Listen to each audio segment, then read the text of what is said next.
página 23. Historia de Rusia, Paul Buskovich, 2013.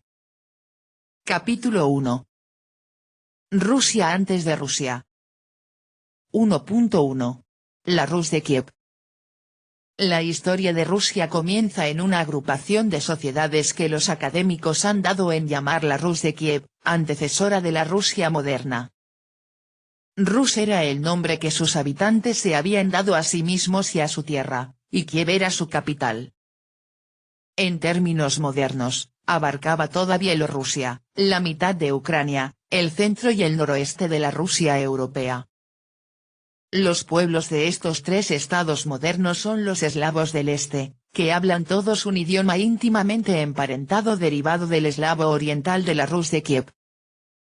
Al oeste, sus vecinos eran en general los mismos que hoy, Hungría, Polonia, los pueblos bálticos y Finlandia. Hacia el norte, la Rus de Kiev se extendía hacia el océano Ártico. Los agricultores eslavos acababan de emprender su expansión hacia el norte profundo. Al este, estaba Bulgaria del Volga, un pequeño estado islámico turco surgido alrededor del 950 a.C., en torno a lo que es el Tartaristán moderno. Más allá se hallaban los Urales y Siberia, vastos bosques y llanuras habitadas por pequeñas tribus que vivían de la caza y la recolección. El centro de la Rus quedaba en la ruta que iba desde Novgorod, al sur, hasta Kiev, a lo largo de los principales ríos. Allí, en la región cuyos suelos eran los más ricos, estaba la capital, Kiev. Aún más al sur, comenzaba la estepa. Las tierras de la Rus de Kiev se encontraban en el área forestal de la gran llanura del este de Europa. No hay montañas, ni siquiera colinas relevantes que rompan estas planicies situadas entre Polonia y los Urales. En el sur, en torno a Kiev, crecían los árboles de hoja caduca, robles, hayas, castaños y álamos, mientras que más al norte los bosques predominantes eran de coníferas, pino, abeto y abedul. En el sur estaba el mejor suelo, oscuro y húmedo, donde se abrían los campos entre los árboles más próximos a la estepa. En la parte norte, el suelo era arenoso y, a menudo, pantanoso, por lo que la agricultura era más escasa y se concentraba en torno a lagos y a cauces de los grandes ríos. Esos grandes ríos eran las arterias de la vida. El Dnieper, el Vina, el Volga, el Oka y otros menores próximos a Novgorod, el Volkhov y otros, constituían rutas hacia el sur y el este a través de la Doga hasta el mar Báltico. Al menos en los meses de verano, cuando los ríos no estaban congelados, príncipes y guerreros, comerciantes y campesinos podían moverse libremente. En el oeste y el este de la Rus de Kiev, las fronteras eran las establecidas por el control político y la etnia. En el sur, la frontera étnica y política era básicamente ecológica. Al sur del territorio de Kiev, hasta los mares Caspio y Negro, se extendía la gran estepa, praderas con pocos árboles y la tierra negra, seca pero no árida. La larga hierba ocultaba numerosos animales, antílopes, caballos salvajes e incluso panteras, mientras que los ríos sustentaban a miles de patos y gansos salvajes, además de esturiones y otras clases de peces. Siglos después, el escritor ruso Gogol escribía acerca de la estepa: cuanto más me adentraba en la estepa, más hermosa se volvía. El arado jamás había tocado las infinitas olas de vegetación salvaje. Solo los caballos, que se ocultaban en la hierba como si fuera un bosque, la habían doblegado al pisarla. Nada hubiera podido ser mejor en la naturaleza. Toda la superficie de la tierra era como un océano verde y oro, en el que restallaban diversas flores, taras vulva. De hecho, se trataba de una extensión de la gran estepa eurasiática, que llega hasta Manchuria y hoy abarca Mongolia, el norte de China, Xinjiang y Kazajistán.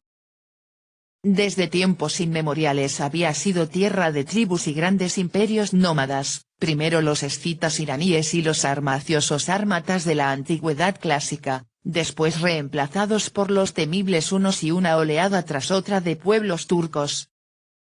Estos nómadas no vagaban sin rumbo, sino que realizaban con regularidad una migración anual recorriendo una distancia mayor o menor. Se mantenían cerca de los grandes ríos Danubio, Dnieper, Don y Volga en busca de pastos de invierno o de verano para sus animales. Los nómadas no intentaron establecerse en los bosques, pero les servían para obtener botines y esclavos, y cuando podían también imponían tributos a las poblaciones allí asentadas. Durante siglos, esa había sido la relación entre nómadas y campesinos en la totalidad del norte de Asia y más allá. La estepa y sus nómadas habrían de ser un elemento crucial en la historia de la Rus de Kiev y posteriormente, en el siglo XVIII, de Rusia. La arqueología nos revela mucho sobre los asentamientos y la vida de los primeros eslavos del este. Fueron, sin lugar a dudas, el grupo predominante a lo largo del eje central de la Rus, de Kiev a Novgorod, desde al menos el 800 después de Cristo, y siguieron desplazándose hacia el norte y el este colonizando nuevas tierras. Construyeron aldeas y fortificaciones de adobe con empalizadas de madera, y enterraban a los muertos con las herramientas y armas necesarias para sobrevivir en el otro mundo. Por otras fuentes, podemos hacernos una idea acerca de sus divinidades. Perún, dios del trueno y el cielo era, al parecer, la deidad suprema. Estaban también Veles, el dios del ganado vacuno, Estriborg el dios del viento, y los más oscuros dioses de la fertilidad, Rod y Rozanitsa. En torno a Kiev han aparecido círculos de piedra, aparentemente lugares de culto, pero el paganismo eslavo no dispone de un texto escrito, o no se ha descubierto, que pudiera darnos alguna pista sobre sus auténticas creencias. Reconstruir la historia política de los primeros eslavos no es menos complicado. La leyenda dice que Rurik el vikingo llegó desde más allá del mar con 2 hermanos para gobernar Novgorod en el 862 después de Cristo. Esta es una leyenda fundacional clásica en muchas culturas y, como tal, fue crucial para la subsiguiente dinastía reinante. La crónica primaria, la crónica más temprana de la Rus de Kiev, 1116, que narra dicha leyenda, es vaga en cuanto al asentamiento de los descendientes de Rurik en Kiev. Se supone que el vikingo Oleg descendió por los ríos y tomó la ciudad en el 882, pero no especifica su relación con Rurik. ¿Existió en realidad alguno de ellos? El príncipe Igor, supuestamente hijo de Rurik, fue una persona real que gobernó desde Kiev, 913-945, hasta que una tribu rebelde le mató. El antecesor del clan seguía siendo Rurik, que dio nombre a la dinastía reinante, los Rurikovich. La dinastía de los Rurikovich era, en origen, escandinava, como sugieren la leyenda y a antiguos nombres, Oleg, del noruego, Helge, e Igor, de Ingvar. Nuestra única fuente escrita, la crónica primaria, los llama varangios o varegos, uno de los nombres utilizados por los escandinavos en Bizancio. En otros lugares señala que se llamaban Rus, no varangios. Más adelante, el texto sitúa Rus en el área de Kiev, pero muy a menudo llama Rus al estado en su conjunto y a sus habitantes. El autor servía a sus gobernantes, identificando a los príncipes con el pueblo y creando un galimatías virtualmente imposible de desentrañar. En cualquier caso, está claro que los primeros Rurikovich fueron escandinavos y que su aparición en Rus formó parte de la expansión de estos pueblos en la era de los vikingos. Por desgracia, las evidencias arqueológicas no encajan demasiado bien en las leyendas de la crónica primaria. Los yacimientos vikingos de esos primeros siglos se concentran en la orilla sur del lago Ladoga y en la pequeña ciudad de Ladoga la Vieja.